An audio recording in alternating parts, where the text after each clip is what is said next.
The thing about vinyl is it takes you back to a moment in time. You know, these are like memories, talisman. These are sacred objects.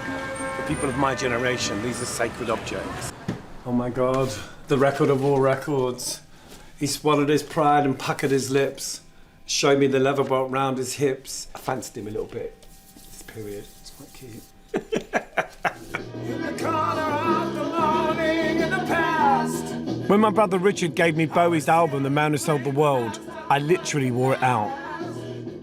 Oh my God. Bowie was unique because he was so contradictory in every way. Because he wasn't like the archetypal kind of homosexual or bisexual. He wasn't really even that, I don't think. I don't know what he was. But for me, yeah, he was everything. Absolutely everything. I lean back on my radio.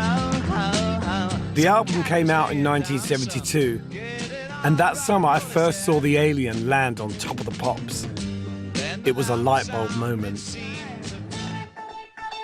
The seminal moment of revelation.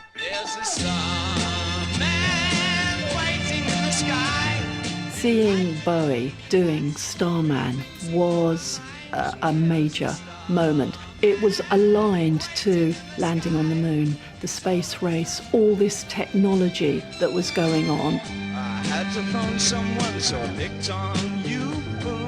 You were like, oh wow, this is the alien, this is the outsider. And I already knew that I was the outsider. As a gay teenager, I could link in with David Bowie straight away. If you did feel like you were somewhat on the outside of things, suddenly you belonged to like the world of Ziggy Stardust. I remember feeling intimidated. I ever saw here was in 1972 when I was 11 and 11 months old, and that was Ziggy Stardust and the Spy Little Mars, which for me was a life-defining moment. It really changed everything for me. Even from the back of Lewisham Odeon, David Bowie was bigger than he'd been on TV. He created an extraordinary landscape. He wore makeup and said he was bisexual. He wasn't ordinary, he was all-powerful, a superhero. I knew Ziggy Stardust was a character and David Bowie was the performer. Following summer, Ziggy was dead, killed off on stage at the Hammersmith Odeon. I knew Bowie would be back. He was just changing costume, but he left a huge glam vacuum. Bowie went off to Berlin, didn't he, and sort of disappeared. And there'd be little snippets of things in the press, and you'd see articles, and there would be pictures. When he came back in 1976, I was at Victoria with all the other fans. You know, he was wearing it was kind of like a Hollywood sort of collarless shirt. Yes, he looked pretty conservative compared to Ziggy, but then he did Boys Keep Swinging, where he was in drag. It always felt like Bowie was one step ahead of everyone.